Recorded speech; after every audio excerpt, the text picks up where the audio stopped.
So you want to talk about rocks, eh? There are a lot of things to talk about, and so I'll only be covering rocks today.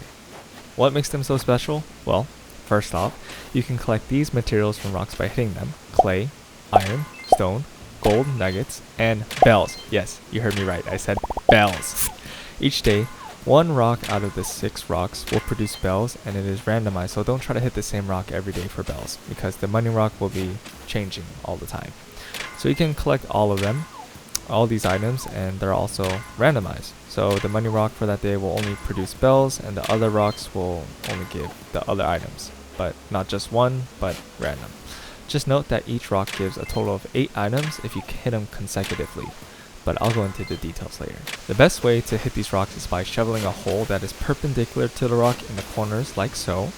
This allows you to stay in one place and not drift away.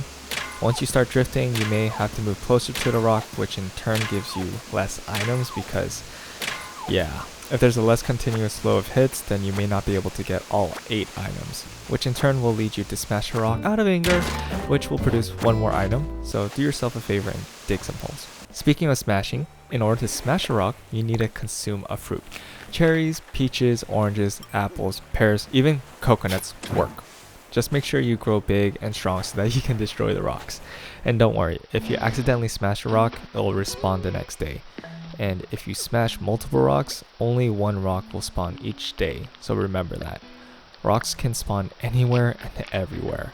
As long as they have 8 tile spaces around it, it will spawn. And rocks can spawn next to dropped items too, flowers and even weeds. So just keep that in mind if you're planning on assigning them in a specific place.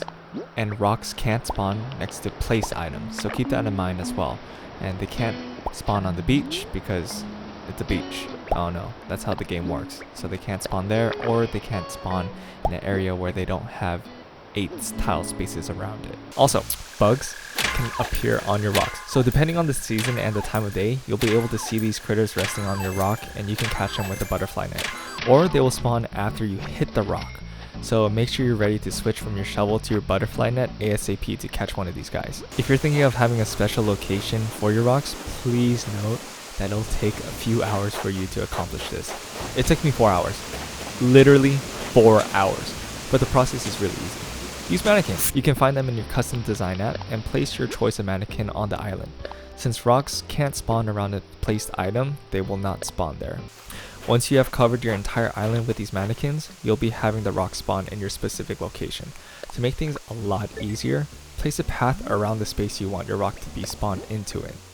Like, do not use the island path or the sand one, since rocks can actually spawn there, which is really annoying. So only use the bricks or the concrete ones or the wooden ones, but later on you can change the paths once you have the rock placed into where you want it. Once all the rocks are placed in the spots that you want them to, then it's time for the mannequins to go away. You can do that by editing your design in the custom design app and changing it with a single dot, and then if you just do that, they will all go away once you save it. So after you save it, you'll finally be able to roam free and do whatever you please. So these are all the tips that I have for rocks, and if anything changes, that'll probably be because there's an update and there's more stuff to it, but yeah. And also, if you don't want to dig holes every single time, then you can put a fence around the place where you want to, but for my island, it doesn't look too good, so I didn't decide to do that. But if you want to do it for ease and comfort, then go for it. Thanks for watching my YouTube channel. Bye!